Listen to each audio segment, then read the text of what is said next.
बिस्मिल्लाहिर्रहमानिर्रहीम।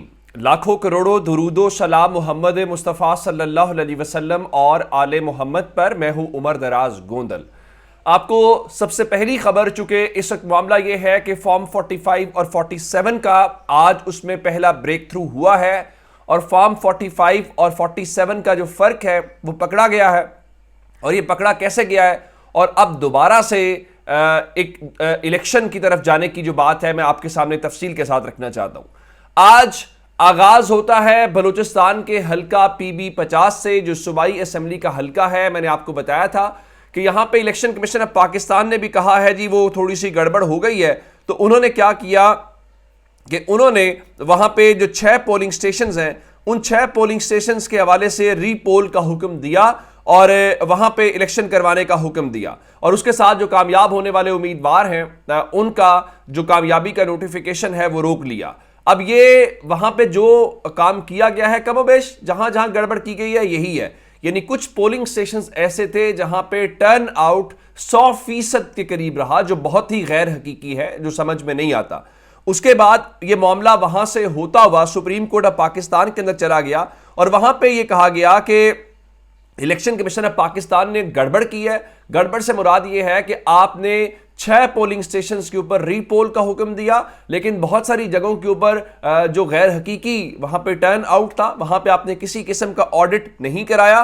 तो इसलिए इस इलेक्शन को कल अदम करार दिया जाए। और वहां पे जो क्या कहते हैं कि JUIFA के वकील है, उन्होंने फॉर्म 47 और फॉर्म 45 के दरमियान जो फर्क है वो अदालत के सामने रखा है। लेकिन अब सुप्रीम कोर्ट ऑफ पाकिस्तान, जिन्होंने क्या कहते हैं कि उन रिटर्निंग अफसरान को तैनात किया था, उन रिटर्निंग अफसरान के ऊपर तैनात से मैं इसलिए कह रहा हूं कि मोहर जब्त की थी। जब लाहौर हाई कोर्ट में मामला चैलेंज हुआ था तो सुप्रीम कोर्ट ने कहा था कि आपको क्या मसला है। अब उन रिटर्निंग अफसरान के कारनामों के क्या ही कहने। आज काजी फायज ईसा साहब फरमा रहे थे कि आप लोग जाएं, ट्राइब्यूनल्स बन चुके हैं, हम 400 समथिंग केसेस जो हैं इलेक्शंस के नहीं सुन सकते। लेकिन अब सुप्रीम कोर्ट ऑफ पाकिस्तान से हुक्म जारी हुआ है और यह कहा गया है कि जो बलूचिस्तान का हल्का PB-50 है वहां पे दोबारा इलेक्शंस करवाए जाएं। और इस सिलसिले में उन्होंने जो तमाम जो फ्रीकैन है, जिसमें इलेक्शन कमीशन भी मान गया,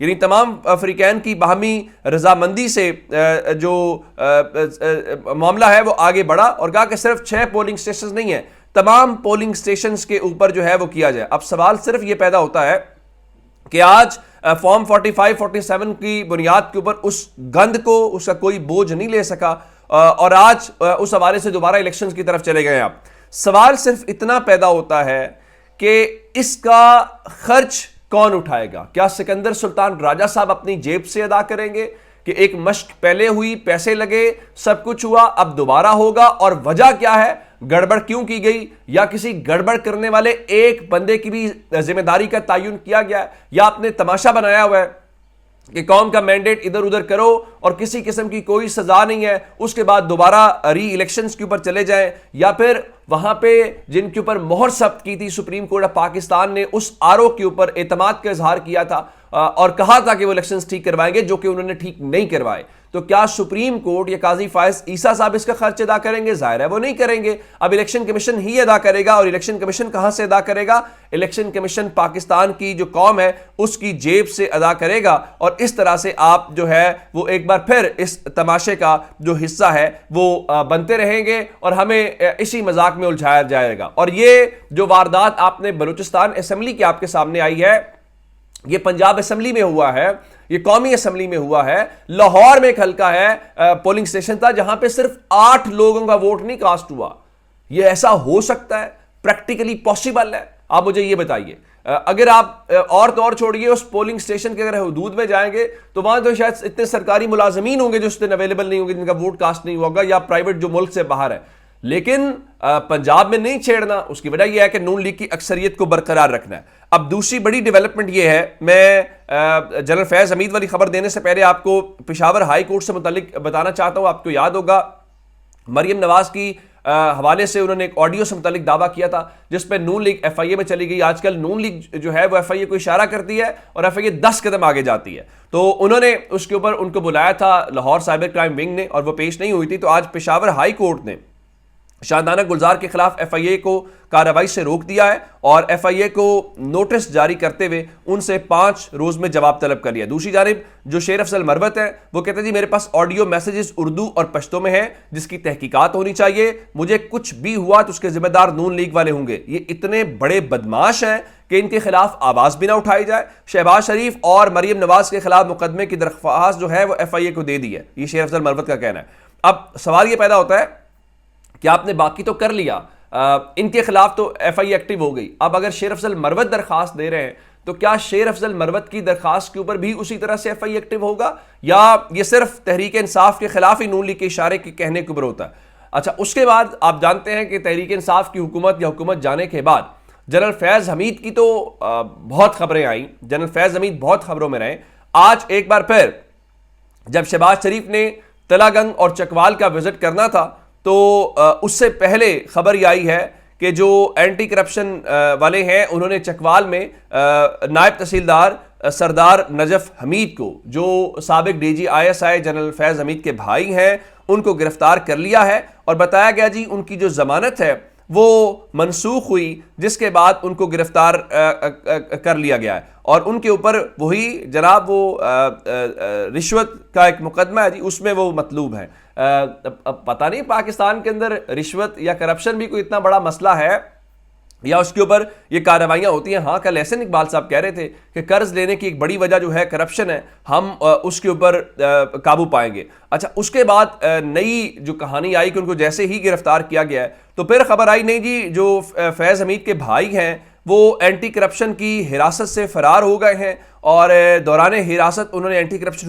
हुकाम को चकमा दिया और वो उनकी हिरासत से फरार हो गए हैं। तो जमानत मनसूखी के बाद जो गिरफ्तारी है उसमें से वो निकल गए हैं। अब ये खबरें आई, लेकिन इस दौरान अब ये भी दावा है और दूसरी जानिब कुछ सहाफ़ियों का दावा यह है कि नहीं, वो चकमा देने में कामयाब नहीं हुए, ना वो फरार हुए हैं, वो इस वक्त भी गिरफ्तार हैं और उनको सख्त सिक्योरिटी में जो थाना चकवाल है वहां पे मुंतकिल किया जा चुका है।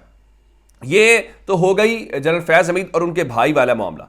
अब दूसरी जानिब आप जानते हैं कि इस वक्त इलेक्शंस वाला मामला है, तो इस इलेक्शंस वाले मामले को लेके आज़ाद उम्मीदवार मैदान में है। इधर मोहसिन नकवी है, फैसल वावडा है। तो बताया गया जी फैसल वावडा के चूंकि तजवीज़ कुरिंदा और जो तायद कुरिंदा है वो एमकेएम वाले थे, तो एमकेएम के अंदर इस हवाले से जी वो क़यादत नाराज़ हो गई है जी, इख्तलाफात हो गए हैं।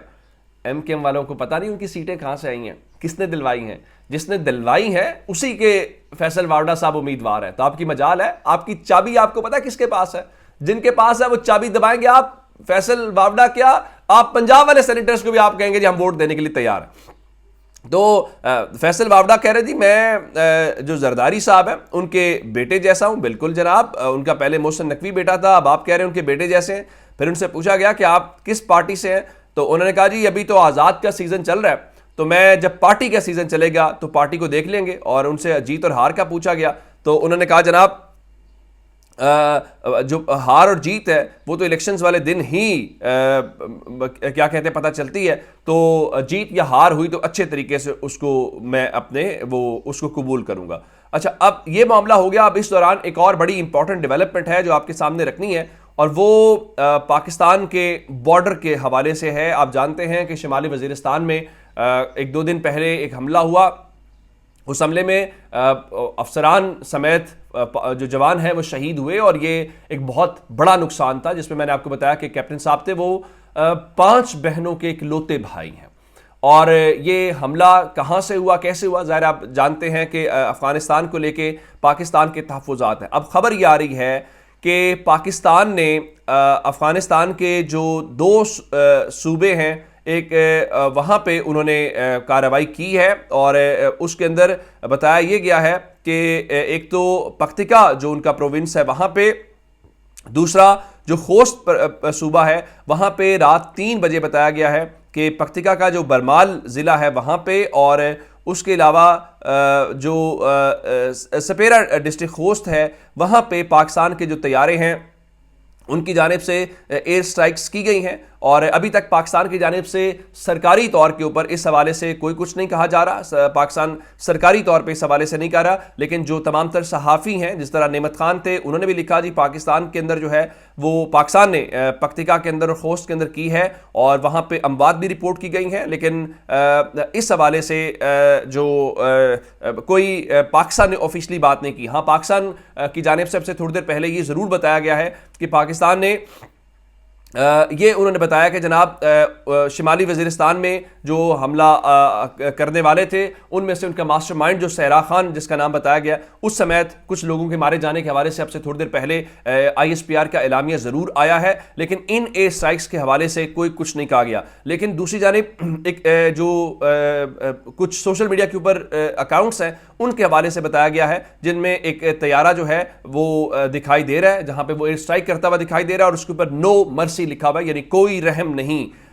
तो जबकि जो वहाँ पे दूसरी जानिब अफगानिस्तान है, अफगानिस्तान की हुकूमत ने इस सिलसिले में इस बात की तस्दीक कर दी है कि जी बिल्कुल इस हवाले से हुआ है, और पाकिस्तान अभी तक वैसे तो ज़राए ज़रूर बता रहे हैं, लेकिन ऑफिशियली इस हवाले से कोई बताया नहीं गया कि ये कार्रवाई कितने बजे की गई या क्या कुछ हुआ इस हवाले से। हाँ, कल भी वहाँ के जो तर्जुमान है वो कह रहे जी अफगान सरजमीन पाकिस्तान समेत किसी मुल्क के खिलाफ इस्तेमाल नहीं हो रही, लेकिन पाकिस्तान जो है उसका बड़ा वाज़ेह मौक़िफ़ है। वो कहते जी वहाँ पे वो लोग मौजूद हैं जो हमारे मुल्क के अंदर हमले करते हैं, हमारे लोगों पे हमले करते हैं, हमारी सिक्योरिटी फोर्सेस के ऊपर हमले करते हैं, तो उस हवाले से हम अपने उनके ठिकानों को भी जानते हैं और हम कार्रवाई भी करेंगे, ये इजाज़त हम इसकी नहीं दे सकते। जबकि BBC के मुताबिक अफगानिस्तान में पाकिस्तान की फ़ज़ाई कार्रवाई पे अफगान तालिबान की संगीन नताइज की तंबी उनकी जानिब से बाकायदा एक स्टेटमेंट जारी की गई है अफगानिस्तान की जो वहाँ पे हुकूमत है, और उस हुकूमत ने इस सिलसिले में इस चीज़ को एक्नॉलेज किया है,